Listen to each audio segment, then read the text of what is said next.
Students, ये motion chapter का 10th lecture है और आज ये इस चैप्टर का लास्ट लेक्चर है। ठीक है, आज हम क्या करेंगे, derivation of equations of motion देखेंगे। ठीक है, पिछले लेक्चर में भी हमने derivations of equations of motion देखा था, बट वो ग्राफिकल मेथड से था। ठीक है, कभी कभी सवाल में ग्राफिकल मेथड से ना रह करके और एनालिटिकल मेथड से पूछ देता है। ठीक है, तो अभी हम जिस मेथड से डिराइव करेंगे वो एनालिटिकल मेथड होगा इक्वेशंस ऑफ मोशंस को डिराइव करने का। ठीक है, इसके बाद हम देखेंगे यूनिफॉर्म सर्कुलर मोशन और ये चैप्टर का एंड होगा आज। और आज के वीडियो के डिस्क्रिप्शन में मैं 2 लिंक भी दूंगा। ठीक है, एक लिंक होगी इस पूरे चैप्टर से रिलेटेड क्वेश्चंस की प्रैक्टिस के लिए, क्वेश्चंस का एक सेट होगा, और दूसरा लिंक जो होगा उसमें उसी सेट के सॉल्यूशंस भी होंगे, है ना। तो पहले आपको क्या करना है, जो लिंक मैं दूंगा है ना क्वेश्चन वाला, उससे आप क्वेश्चन का पीडीएफ डाउनलोड कर लीजिएगा और उसको खुद बनाने की कोशिश करेंगे। पहले जब नहीं आपसे होता है तब आप सॉल्यूशन वाला पीडीएफ डाउनलोड करके देख सकते हो। उसके बाद भी अगर आपको प्रॉब्लम आती है तो आप कमेंट सेक्शन में जाकर के कमेंट करेंगे जिस जिस क्वेश्चन में प्रॉब्लम हो। और जो स्टूडेंट्स है राइज अप कोचिंग के, वो आपके पास मेरा नंबर है, आप ऑन कॉल या फिर व्हाट्सएप के जरिए अपने डाउट्स को क्लियर कर सकते हो। ठीक है, चलो तो स्टूडेंट्स, आज हम इस चैप्टर का लास्ट लेक्चर देखते हैं। ठीक है, derivation of equations of motion, ये एनालिटिकल मेथड से डेरिवेशन कहलाता है। ठीक है, अभी हम जो करेंगे तो ये एक स्टेटमेंट है जो कि स्टार्टिंग में हमें लिखना होगा, है ना। Consider an object under constant acceleration, है ना, constant acceleration a changes its velocity from u to v in time t and covers a displacement s। देखो क्या कह रहा है यहाँ पे, मान लेते हैं एक ऑब्जेक्ट है, वो इनिशियली वो यहां पर है ना, पॉइंट ए पे है, और इस समय इसकी जो वेलोसिटी है वो u है। और अब ये क्या करता है, अपनी वेलोसिटी चेंज करता है। ठीक है, चेंज करके, है ना, जब वो आगे मूव करेगा तो कुछ डिस्प्लेसमेंट कवर करेगा, है ना। तो एस डिस्प्लेसमेंट कवर करता है और इस दौरान वो अपनी वेलोसिटी भी चेंज कर लेता है ना, u से चेंज करके v कर लेता है। ठीक है, और यहां से यहां तक मोशन करते हुए, है ना, या मूव करते हुए ये क्या करता है, अपना एक्सेलरेशन कांस्टेंट रखता है। ठीक है, एक्सेलरेशन कांस्टेंट है। कांस्टेंट एक्सेलरेशन का मतलब ये है कि वेलोसिटी जो है वो सेम रेट से चेंज हो रही है। ठीक है, वेलोसिटी का चेंज होने का रेट इसका सेम है।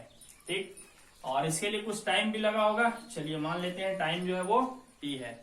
तो हुआ ये कि एक ऑब्जेक्ट पॉइंट ए से मूव करते हुए पॉइंट बी तक आता है, इस दौरान ये s डिस्प्लेसमेंट कवर करता है, t टाइम यूज करता है। ठीक है, और इसकी वेलोसिटी u से चेंज होकर के v हो जाती है, और एक्सेलरेशन कांस्टेंट है, यानी कि इक्वल टाइम इंटरवल में इक्वल वेलोसिटी चेंज हो रहा है यहाँ पे। ठीक, तो अब हम क्या करेंगे, हमें इक्वेशंस ऑफ मोशन डिराइव करना है। तो आपको पता है पिछले क्लास में मैंने आपको बताया था, है ना, फर्स्ट इक्वेशन ऑफ मोशन, है ना, याद है ना आपको first equation of motion. First equation of motion जो कि क्या था, v equal to u plus a t. ठीक, मीनिंग पता होना चाहिए, final velocity, initial velocity, constant acceleration और टाइम। चलिए इसी को हम डिराइव करते हैं। तो एनालिटिकल मेथड बहुत आसान है ना। तो इसका डेरिवेशन देखिए, हम लिखेंगे एक्सेलरेशन इक्वल टू क्या होता है, change in velocity divided by time taken. ठीक है, तो एक्सेलरेशन जो है ना, उसको डिफाइन किया जाता है change in velocity by time taken. इसी को rate of change of velocity भी कहा जाता है। ठीक, तो एक्सेलरेशन के लिए हम ए सिंबल यूज करेंगे। चेंज इन वेलोसिटी का मतलब final velocity minus initial velocity by time taken. यहां से आप मल्टीप्लाई कर सकते हैं, एक्सेलरेशन को हम 1 से डिवाइड करेंगे तो v माइनस यू बन जा, v माइनस यू और a और t मल्टीप्लाई हो जाएगा। यहां से आप देख सकते हो हमें मिल जाएगा v equal to u plus a t. First equation of motion derive हो गया ये। ठीक, चलिए अब हम देख लेते हैं सेकेंड इक्वेशन ऑफ मोशन कैसे डिराइव करेंगे। ठीक है, तो इससे पहले कि हम second equation of motion derive करें, है ना, एक चीज आपको बता दूं मैं। मान लेते हैं कोई ऑब्जेक्ट कांस्टेंट एक्सेलरेशन से चल रहा है। ठीक है, एक्सेलरेशन उसका कांस्टेंट है, कांस्टेंट एक्सेलरेशन से चल रहा है और इसकी इनिशियल वेलोसिटी u है। ठीक, और फाइनल वेलोसिटी v है। ठीक है, तो उसकी एवरेज वेलोसिटी क्या होगी, है ना, यहां से यहां तक जाने में उसकी एवरेज वेलोसिटी क्या होगी। ठीक, तो उसका एक फॉर्मूला होता है ना, एवरेज वेलोसिटी निकालने का फॉर्मूला होता है ना, initial velocity plus final velocity divided by 2। ठीक, बट ये फॉर्मूला तभी काम करेगा, याद रखना, जब एक्सेलरेशन कांस्टेंट हो। ठीक, अगर एक्सेलरेशन कांस्टेंट हो तो एवरेज वेलोसिटी क्या करते हैं, कैसे निकालते हैं, इनिशियल वेलोसिटी फाइनल वेलोसिटी को जोड़ करके 2 से डिवाइड कर देते हैं। ठीक, तो हमें क्या मिल जाता है, एवरेज वेलोसिटी मिल जाता है। ठीक, तो चलिए यहां पे हम लोग देखते हैं second equation of motion derive करेंगे।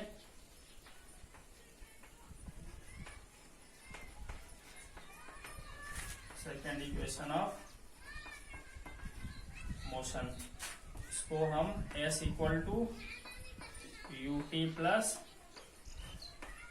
हाफ एटी स्क्वायर से एक्सप्रेस करते हैं। ठीक है, यहाँ पे टर्म्स का मतलब जान लें, s for displacement, u for initial velocity, t for time. Half एक कांस्टेंट है यानी कि नंबर है, और ये कांस्टेंट एक्सेलरेशन है और t टाइम है। ठीक, तो देखो स्टूडेंट्स, डिस्प्लेसमेंट जब भी निकालना होता है ना, तो उसका क्या फॉर्मूला होता है, डिस्प्लेसमेंट इक्वल टू, है ना, देखिए फॉर्मूला ये होता है ना, वेलोसिटी इक्वल टू क्या होता है, displacement by time, displacement by time. तो आप यहां से देख सकते हो कि डिस्प्लेसमेंट इक्वल टू क्या हो जाएगा, डिस्प्लेसमेंट बन जाए डिस्प्लेसमेंट और वेलोसिटी इनटू टाइम। तो वेलोसिटी कौन सा, एवरेज वेलोसिटी लेते हैं हम लोग। ठीक है, कौन सा, एवरेज वेलोसिटी। ठीक, तो एवरेज वेलोसिटी को टाइम से मल्टीप्लाई कर दें तो क्या मिल जाता है हमें, डिस्प्लेसमेंट मिल जाता है। ठीक, तो डिस्प्लेसमेंट इक्वल टू होता है एवरेज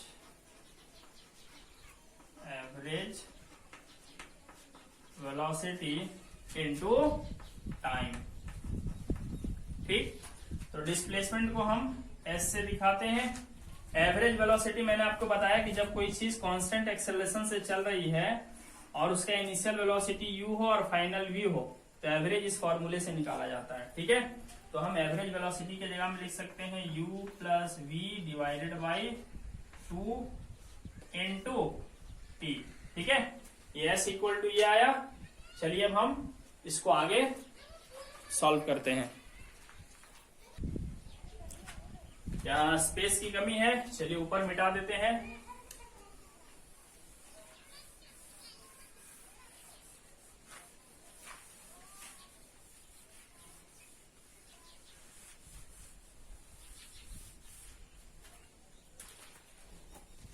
है ना, s इक्वल टू आया u plus v by 2 into t. ठीक है, तो इसी को अब हम आगे सिंप्लीफाई करेंगे, s equal to u plus v। अब देखिए यहाँ पे v इक्वल टू क्या है, u प्लस एटी है ना, फर्स्ट इक्वेशन ऑफ मोशन। तो अब हम v ना लिख करके यहाँ पे v की जगह पर लिख देंगे u प्लस एटी। ठीक है, ये देखिए v equal to u plus a t है, तो यहाँ v की जगह हम लिख देंगे u प्लस एटी और डिवाइडेड बाई नीचे 2 है और यहाँ पे आगे फिर क्या है, t है। ठीक, तो अब आप यहां से देख सकते हो u प्लस यू हो गया 2u और नीचे डिनोमिनेटर 2 है प्लस 80 इंटू टी, क्या हो गया 80 स्क्वायर, और ये डिनोमिनेटर 2 यहां भी लिखा है ना, ये डिनोमिनेटर सबके लिए होता है। ठीक, तो ये 2 से 2 कट गया, तो अब सॉरी ये t जो है ना, u प्लस यू 2u और t से भी मल्टीप्लाई होगा। ठीक, तो यहाँ पे बच गया u और t बच गया। ठीक है, ut प्लस, देखिए यहाँ कुछ कोएफिशिएंट नहीं है तो हम इस नीचे वाले 2 के लिए हम हाफ लिख सकते हैं। ठीक है, तो हाफ 80 स्क्वायर, ये हमें मिल गया second equation of motion.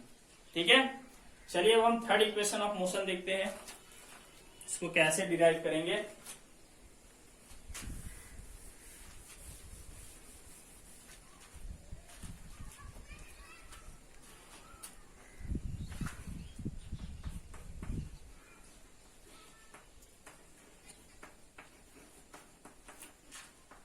Third equation of motion.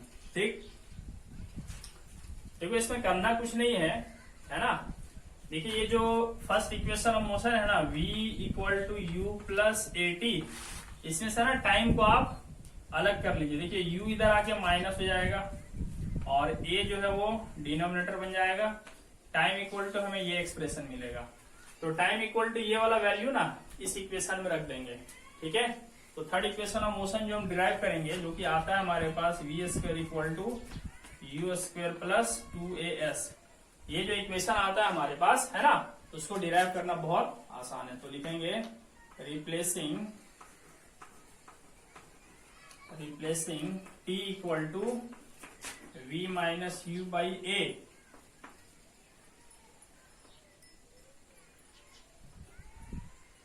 In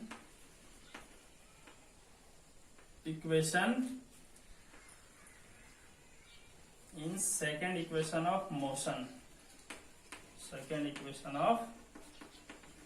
motion. ठीक, तो यहाँ पे देखिए हमारे पास है s है, तो यहाँ s लिखेंगे ut, तो u लिखेंगे, अब t ना लिख करके t के जगह लिखेंगे v minus u by A plus यहाँ पर है हाफ a, फिर t का स्क्वायर है तो t ना लिख करके यहाँ लिखेंगे v माइनस यू बाई ए का स्क्वायर। ठीक है, बस अब कुछ नहीं, इसको सिंप्लीफाई करना है। देखिए v माइनस यू बाई ए यहाँ भी है और v माइनस यू बाई ए यहाँ भी है, इसको हम कॉमन ले सकते हैं, है ना। v माइनस यू बाई ए को हम कॉमन ले लेंगे। ठीक है, तो देखिए यहाँ पे हमारे पास खाली यहाँ u बचेगा प्लस यहाँ पे देखिए हाफ a बचेगा और फिर क्या बचेगा,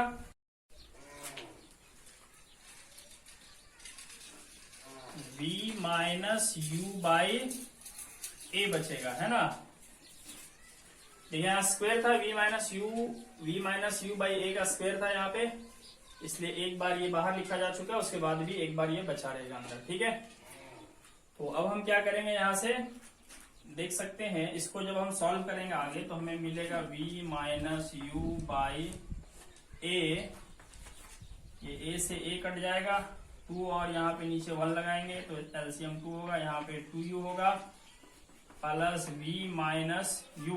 ठीक है, थोड़ा हम इसको और सिंप्लीफाई कर लेते हैं, v माइनस यू बाई ए, इसको प्लस v तो v बचेगा, 2u माइनस u तो u बच जाएगा यहाँ पे डिवाइडेड बाई 2। ये देखिए a minus b into a plus b के जैसा है। अब एक फॉर्मूला होता है a minus b into a plus b equal to a square minus b square होता है। इसी तरह हम यहाँ पे v minus u into v plus u को लिख सकते हैं v square minus u square.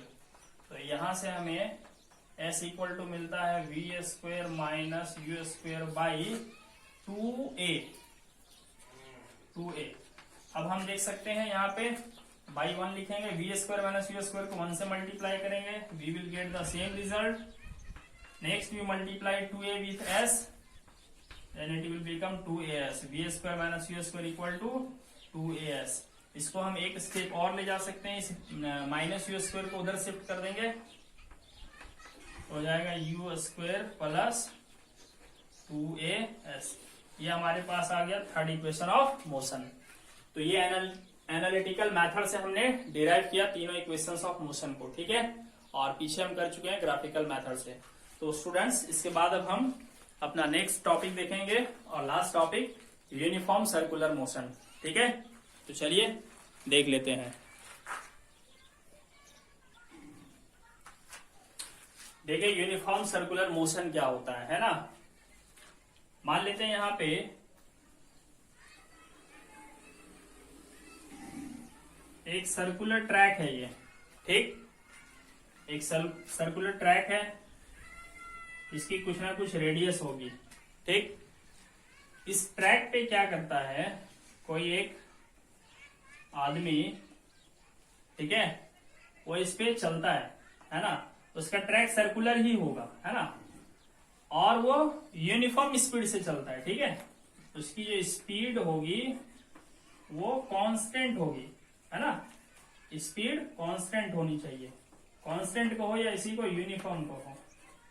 ठीक है, मतलब वो सेम स्पीड से अगर वो इस सर्कुलर ट्रैक में चल रहा हो, ठीक है, कहीं भी अपना स्पीड ना तो कम कर रहा हो और ना ही अपना स्पीड बढ़ा रहा हो। ठीक है, अगर वो सेम स्पीड से इस सर्कुलर ट्रैक पे चल रहा हो तो हम उसके मोशन को कहेंगे यूनिफॉर्म सर्कुलर मोशन। ठीक है, नाम ही इसका इंडिकेट करता है। यूनिफॉर्म मोशन का मतलब क्या होगा, यूनिफॉर्म मोशन मतलब if an object covers equal distance in equal interval of time, equal time में अगर वो इक्वल डिस्टेंस कवर करता है तो यूनिफॉर्म मोशन कहलाएगा। और सर्कुलर लगा हुआ है, कहने का मतलब उसे सर्कुलर पाथ में चलना चाहिए। ठीक है, तो जब भी कोई ऑब्जेक्ट सर्कुलर पाथ में यूनिफॉर्म स्पीड से चलता है तब हम उसके मोशन को यूनिफॉर्म सर्कुलर मोशन कहते हैं। ठीक है, मान लेते हैं उसकी स्पीड यहां पर है 1 मीटर पर सेकेंड, तो उसकी स्पीड इस पॉइंट पे भी उसकी स्पीड होनी चाहिए 1 मीटर पर सेकेंड। फिर मोशन करते करते जब वो यहां पे रहेगा, ठीक है, इस टाइम भी उसकी स्पीड होनी चाहिए 1 मीटर पर सेकेंड। इस तरीके से हर जगह उसकी स्पीड कितनी होनी चाहिए, 1 मीटर पर सेकेंड, मतलब कांस्टेंट होनी चाहिए। ठीक, तो देखो इसका डेफिनेशन क्या कहता है, if an object moves along a circular track, अगर एक ऑब्जेक्ट सर्कुलर ट्रैक में चल रहा हो, ट्रैक के बजाय पाथ भी लिखा जा सकता है, विथ कांस्टेंट स्पीड, है ना, कांस्टेंट स्पीड से, तब उस ऑब्जेक्ट के मोशन को हम यूनिफॉर्म सर्कुलर मोशन कहेंगे। ठीक है, इसका एग्जाम्पल हम लोग लिख सकते हैं, यूनिफॉर्म सर्कुलर मोशन का एग्जाम्पल जैसे देखिए क्या होता है, जो हमारा अर्थ है ना, इसके चारों तरफ जो मून का मोशन होता है ना, वो यूनिफॉर्म सर्कुलर मोशन माना जाता है। ठीक है, क्योंकि वो भी सर्कुलर मोशन करता है और सेम स्पीड से करता है ना, अप्रोक्सीमेटली उसकी स्पीड सेम रहती है। तो हम कह सकते हैं कि मोशन ऑफ सैटेलाइट अराउंड अर्थ, है ना, मून भी क्या है, सैटेलाइट है, नेचुरल सैटेलाइट। ठीक है, तो एक एग्जांपल इसका क्या हो गया, मोशन ऑफ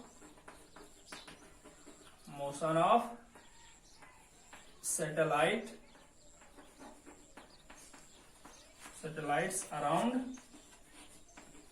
अ प्लैनेट। ठीक, कोई भी प्लैनेट के अराउंड अगर कोई सैटेलाइट मोशन कर रहा है तो वो यूनिफॉर्म सर्कुलर मोशन हो गया। और क्या हो गया आपका दूसरा एग्जांपल, आप लिख सकते हो सन के अराउंड अर्थ का मोशन, है ना, सन के अराउंड अर्थ का भी मोशन किस चीज का एग्जांपल है, यूनिफॉर्म सर्कुलर मोशन। हालांकि बाद में जाके पढ़ोगे हायर क्लासेस में कि थोड़ा सा उसका स्पीड कम ज्यादा होता है ना, वो डिपेंड करता है पाथ के ऊपर।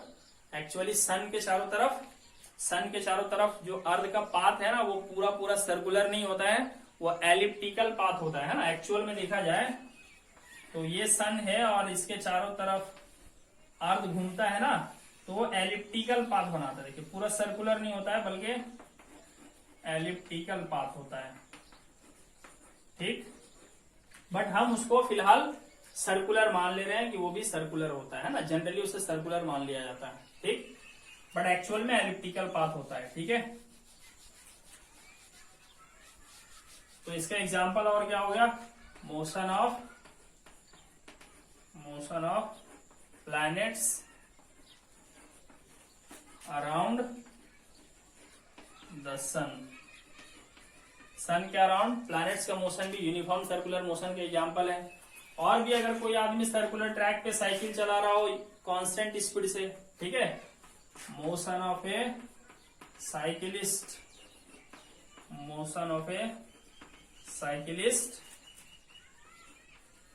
On a circular track at constant speed.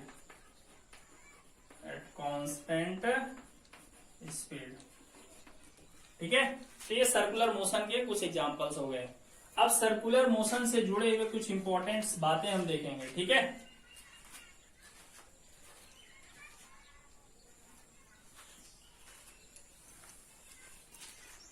हमने ये देखा कि जब कोई ऑब्जेक्ट सर्कुलर मोशन में चलता है तो उसका पाथ सर्कुलर होना चाहिए, है ना।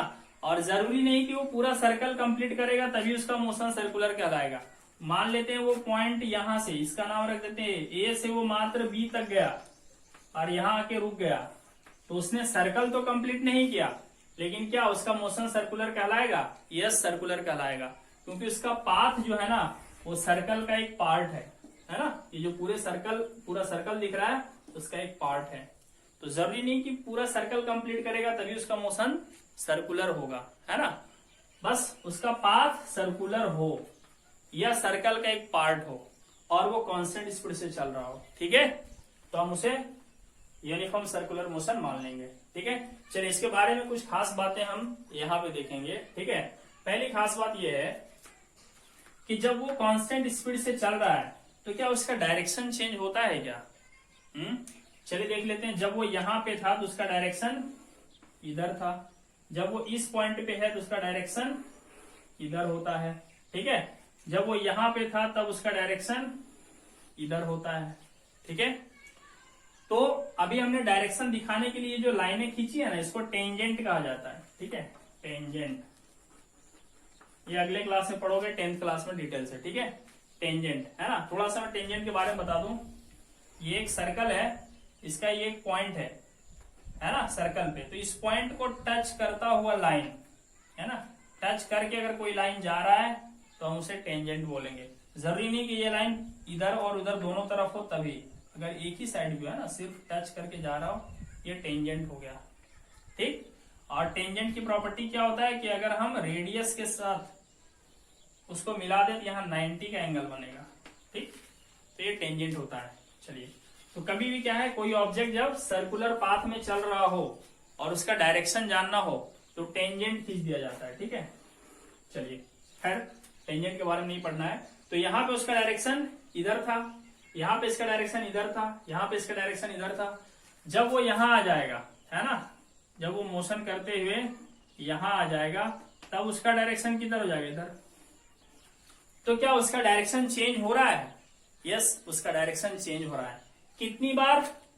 Infinite times. हर पॉइंट पे उसका डायरेक्शन चेंज हो रहा है। यहाँ आएगा तो अलग डायरेक्शन, यहाँ रहेगा अलग डायरेक्शन, यहाँ रहेगा अलग डायरेक्शन। तो जब कोई ऑब्जेक्ट यूनिफॉर्म सर्कुलर मोशन करता है ना, तो उस समय उसकी स्पीड तो कांस्टेंट होती है, लेकिन उसका डायरेक्शन चेंज होते ही रहता है, ठीक है।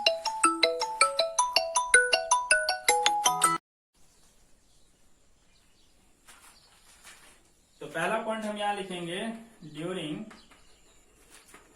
यूनिफॉर्म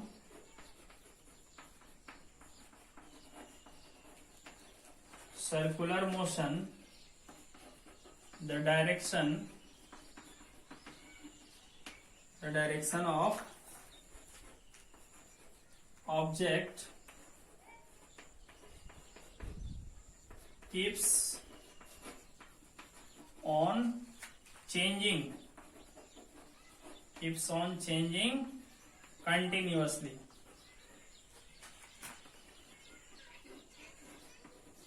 है ना। डायरेक्शन चेंज होते रहता है, हालांकि उसका स्पीड कांस्टेंट होता है ना, बट स्पीड इज कांस्टेंट, है ना, बट स्पीड इज कांस्टेंट, ठीक है। अच्छा, अब अगर उसका डायरेक्शन चेंज हो रहा हो और स्पीड कांस्टेंट हो तो उसकी वेलोसिटी क्या होगी? क्या वेलोसिटी कांस्टेंट होगी? तो आंसर है नहीं, वेलोसिटी उसका कांस्टेंट नहीं हो सकता, क्योंकि वेलोसिटी एक वेक्टर क्वांटिटी है और उसमें दो चीजें एसोसिएटेड होती है। एक तो वेलोसिटी का मैग्नीट्यूड, यहां पर वेलोसिटी का मैग्नीट्यूड जो होगा वो उसका स्पीड हो जाएगा, और डायरेक्शन जिस पॉइंट पे रहेगा वहां वाला टेंजेंट उसकी डायरेक्शन हो जाएगी, ठीक है। अगर हमें बताना है ए पे इसकी वेलोसिटी, तो ए पे वेलोसिटी बतानी होगी, वेलोसिटी का मैग्नीट्यूड बताएंगे 1 मीटर पर सेकेंड और डायरेक्शन बताएंगे अलोंग द टेंजेंट, ठीक। तो इसका वेलोसिटी यहाँ पे चेंज हो रहा है, देखिए कैसे चेंज हो रहा है। जब यहाँ आ रहा है तो इसका मैग्नीट्यूड तो वही है 1 मीटर पर सेकेंड, लेकिन डायरेक्शन चेंज हो गया। तो वेक्टर क्वांटिटी का चाहे मैग्नीट्यूड चेंज हो या डायरेक्शन चेंज हो, कुछ भी चेंज होगा तो वेक्टर क्वांटिटी समझो चेंज हो रहा है, तो इसकी वेलोसिटी क्या है? कांस्टेंट नहीं है, ठीक है। तो दूसरी बात क्या है, ड्यूरिंग यूनिफॉर्म, देखिए इतना लंबा लंबा मैं नहीं लिख रहा हूं, शॉर्ट में लिख देता हूं, आप समझ लेना। यूनिफॉर्म सर्कुलर मोशन, ठीक है, during uniform circular motion the velocity of the object changes the direction of velocity लिख देंगे, ठीक है, the direction of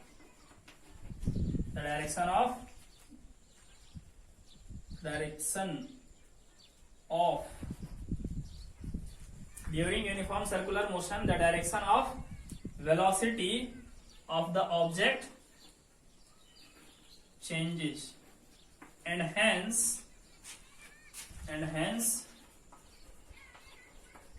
it is an example of accelerated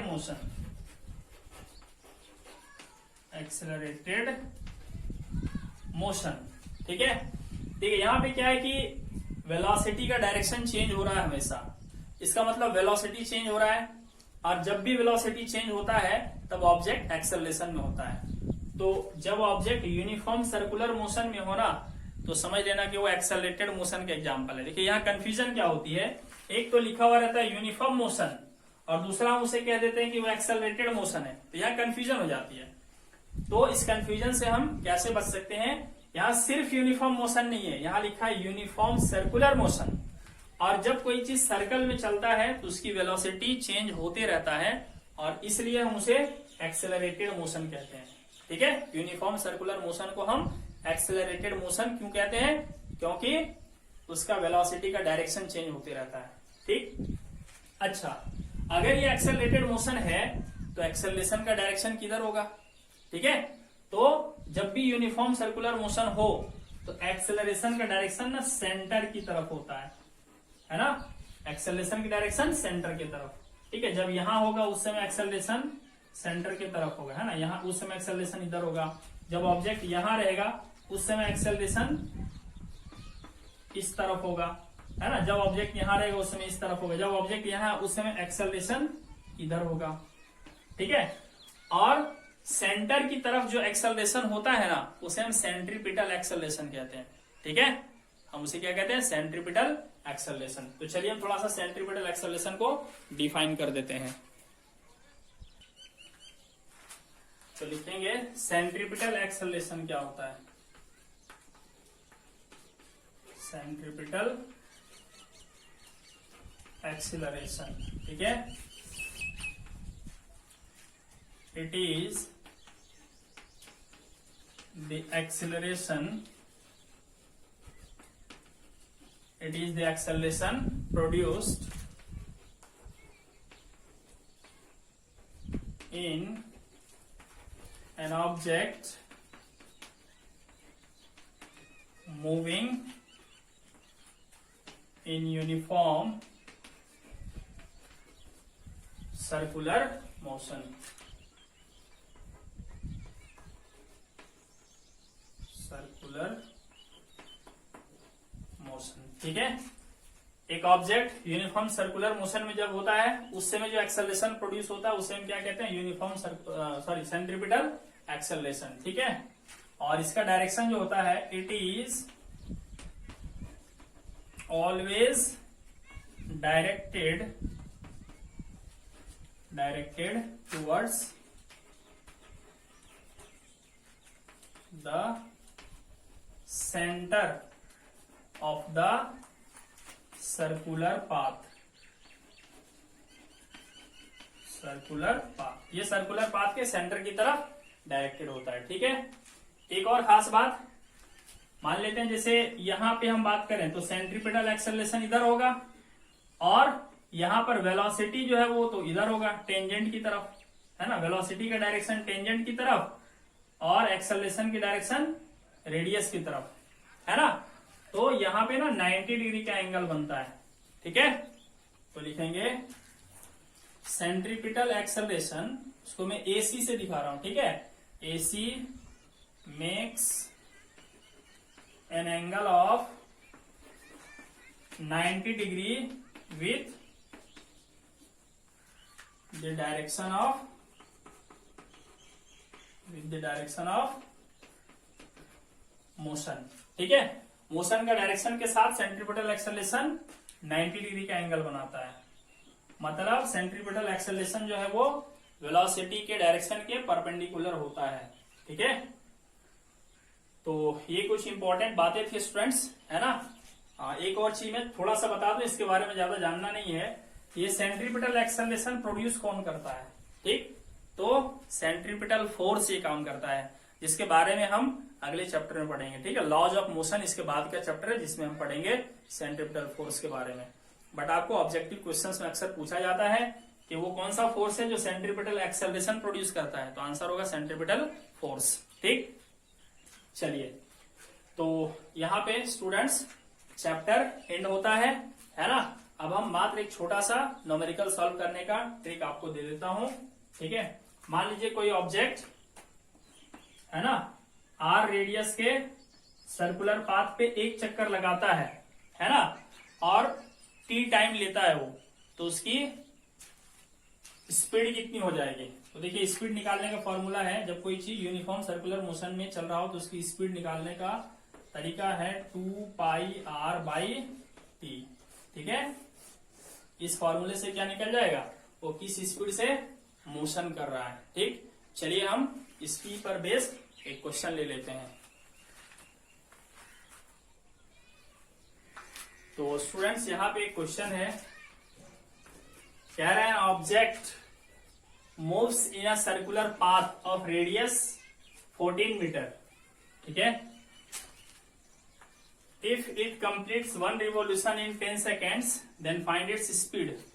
सवाल यह है कि एक सर्कुलर पाथ पे चल रहा है, इसका रेडियस है 14 मीटर, ठीक है। अगर वो एक पूरा चक्कर लगाता है 10 सेकंड में, तो उसकी स्पीड बताओ, ठीक है। तो सॉल्यूशन क्या हो जाएगा, देखिए एक चक्कर पूरा लगाता है तो कितना डिस्टेंस कवर करेगा। कंसेप्ट अब भी वही है स्पीड का, है ना।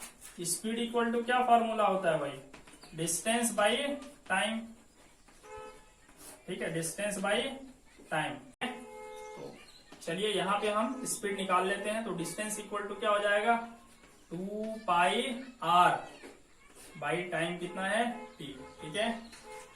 तो 2 × 22/7 इंटू रेडियस है 14 मीटर डिवाइडेड बाई टाइम है 10 सेकेंड्स। 7 2 जा कितना हो गया, 2 2 जा 4, 88 मीटर पर सेकेंड, ठीक है। ये उसकी स्पीड है इसके चारों तरफ घूमने की। चलिए अब हम नेक्स्ट देखते हैं एक और क्वेश्चन।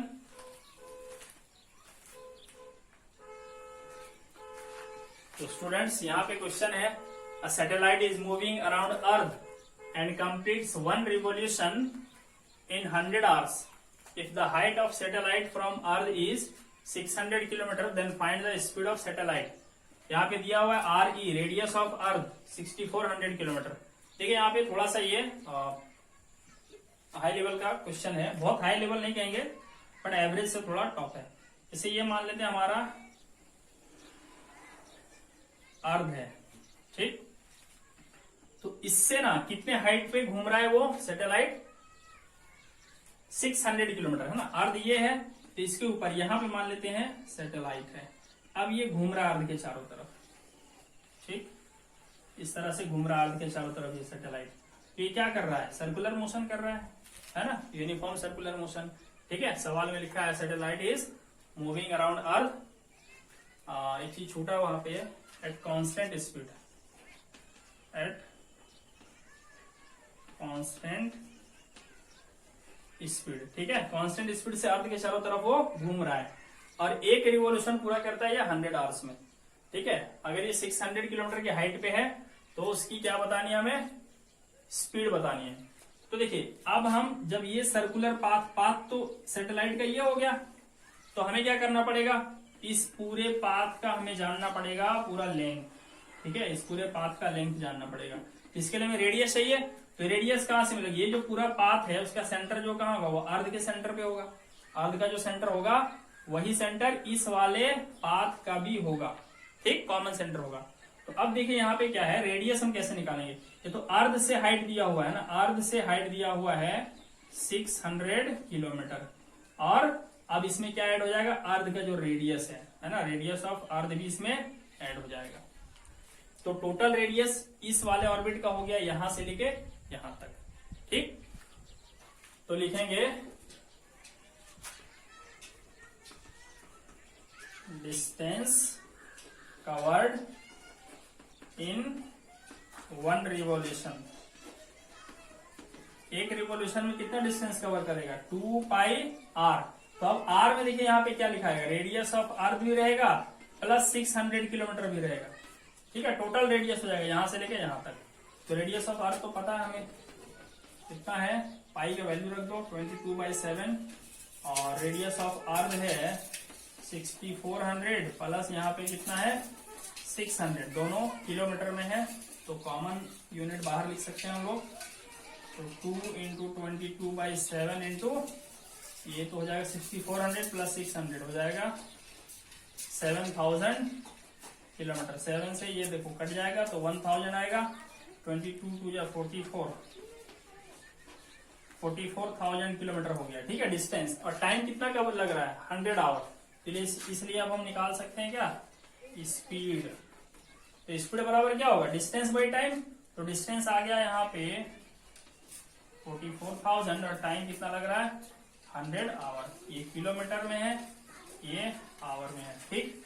फिर 2 0 कट गया, तो आंसर आएगा 440, है ना, 440 किलोमीटर पर आवर। तो ये स्पीड है सैटेलाइट की अर्थ के चारों तरफ घूमने की, ठीक है। तो चलिए इसी तरह के क्वेश्चंस आपको प्रैक्टिस सेट में दिए गए हैं, है ना। चूंकि ये लास्ट वीडियो है इस चैप्टर का, मैं आपको फिर से बता देता हूँ। वीडियो के एंड में आप डिस्क्रिप्शन ओपन कीजिएगा, और डिस्क्रिप्शन जब आप ओपन कीजिएगा तो वहां पे 2 लिंक मिलेंगे आपको। एक लिंक है इस पूरे चैप्टर के क्वेश्चंस के पीडीएफ के लिए, और दूसरा लिंक है उसी पीडीएफ के सॉल्यूशन के लिए। तो पहले आप पीडीएफ को खुद से ट्राई कीजिएगा सॉल्व करने के लिए, नहीं हो तो आप सॉल्यूशन देख सकते हो, है ना। बट आपको उस पीडीएफ को अटेम्प्ट करने से पहले इस चैप्टर के सारे वीडियोस को आपको देखने होंगे, ठीक है। तो अब हम नेक्स्ट वीडियो एक बनाएंगे एनसीईआरटी के क्वेश्चंस का सॉल्यूशन के लिए।